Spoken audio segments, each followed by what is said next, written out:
வணக்கம் நண்பர்களே. இன்றைக்கி என்ன வீடியோ பார்க்க போகிறோம்னு பார்த்தீங்கன்னா, ஒரு சில நண்பர்கள் கமெண்ட் பண்ணாங்க, ஆட்டோவில் ரீடயர் போடலாமா இல்லை நார்மல் டயரே போடலாமா, இல்லை நீங்கள் என்ன பண்ணிட்டுருக்கீங்க அப்படின்ற மாதிரி கேட்டாங்க. அதுக்கு முன்னாடி நம்ம சேனலை சப்ஸ்கிரைப் பண்ணலன்னா கீழே சகுப்புகளில் சப்ஸ்கிரைப் பண்ண ஒரு ஆப்ஷன் இருக்கும், அதை டச் பண்ணிங்கன்னா சப்ஸ்கிரைப் ஆகிடும். ஃபஸ்ட்டு நான் என்ன எப்படி யூஸ் பண்ணுறேன்னா சொல்லிடுறேன். நான் பார்த்திங்கன்னா ஃப்ரண்ட் வீல், அதாவது ஆட்டோட முன்னாடி வீலுக்கு வந்து நான் நார்மல் டயரே யூஸ் பண்ணிட்டுருக்கேன். அதாவது ரீடயர் போடாமல் புது டயரே வாங்கி போட்டுக்கிட்டுருக்கேன். அதுமாதிரி பின்னாடி உள்ள 2 டயருக்கும் வந்து பார்த்திங்கன்னா நான் ரீடயர் தான் யூஸ் பண்ணிகிட்ருக்கேன்.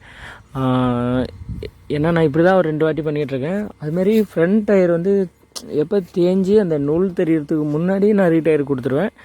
ஃப்ரண்ட் டயரை வந்து புது டயர் வாங்கி போட்டுருவேன். இப்படி தான் நான் பண்ணிகிட்ருக்கேன். அதுமாரி எனக்கு பார்த்திங்கன்னா இது என்னோடய விருப்பம்தான்.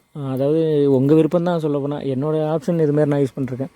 உங்கள் விருப்பம் நீங்கள் எப்படி வேணால் யூஸ் பண்ணிக்கலாம். அதுமாரி வந்து பார்த்திங்கன்னா புது டயர் வந்து பார்த்திங்கன்னா, அதாவது நார்மல் டயர் வந்து ரீடயர் போடாத டயர் வந்து ஓட்டும்போது எனக்கு ஒரு 30,000-35,000 கிலோமீட்டர்லேயே வந்து டயரு இதாகிடுச்சு. 30,000 கிலோமீட்டர் தான் ஓடிச்சு.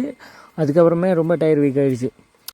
ஆனால் நான் இப்போ ரீடயர் போட்டு 30,000 கிலோமீட்டர், நான் 35,000 கிலோமீட்டருக்கு மேலே ஓடிக்கிட்டு இருக்கு. இது என்னோடய விருப்பம் தான். உங்கள் விருப்பம் நீங்கள் என்ன பண்ணிக்கலாம். ஆனால் என்ன ஒரு பிரச்சனைனா, இந்த ரீடயரில் வந்து கொஞ்சம் குலுங்கிறது தெரியுது. வண்டி லைட்டாக அந்த ஷேக்கிங் ப்ராப்ளம் இருக்க தான் செய்யுது. நான் டயரோட ப்ரெஷரை கொஞ்சம் குறைச்சி வச்சு தான் நான் ஓட்டிக்கிட்டு இருக்கேன். அதுமாரி பார்த்திங்கன்னா மைலேஜ் குறையுமான்னு கேட்பீங்க. எனக்கு மைலேஜ் ஒன்றும் குறைஞ்ச மாதிரி தெரியலை. நான் அப்படி தான் யூஸ் பண்ணிருக்கேன். அது நீங்கள் கமெண்ட் பண்ணுங்களேன், நீங்கள் எப்படி யூஸ் பண்ணுறீங்க, மைலேஜ் குறையுதா என்ன, எவ்வளோ டயர் ப்ரெஷர் வச்சுருக்கீங்க அந்தமாதிரி சொல்லுங்கள். ரீடயர் யூஸ் பண்ணுறீங்களா, ஃப்ரண்ட் டயருக்கும் பேக் டயருக்கும் ஏதோ ரீடயர் யூஸ் பண்ணுறீங்களா அந்தமாதிரி சொல்லுங்கள். வீடியோ முடிஞ்ச வரைக்கும் முழுசாக பாருங்கள். இன்னும் நம்ம சேனலில் சப்ஸ்கிரைப் பண்ணலன்னா கீழே ரெட் கலர் சப்ஸ்கிரைப் பண்ண ஒரு ஆப்ஷன் இருக்கும், அதை கிளிக் பண்ணி சப்ஸ்கிரைப் பண்ணிங்க.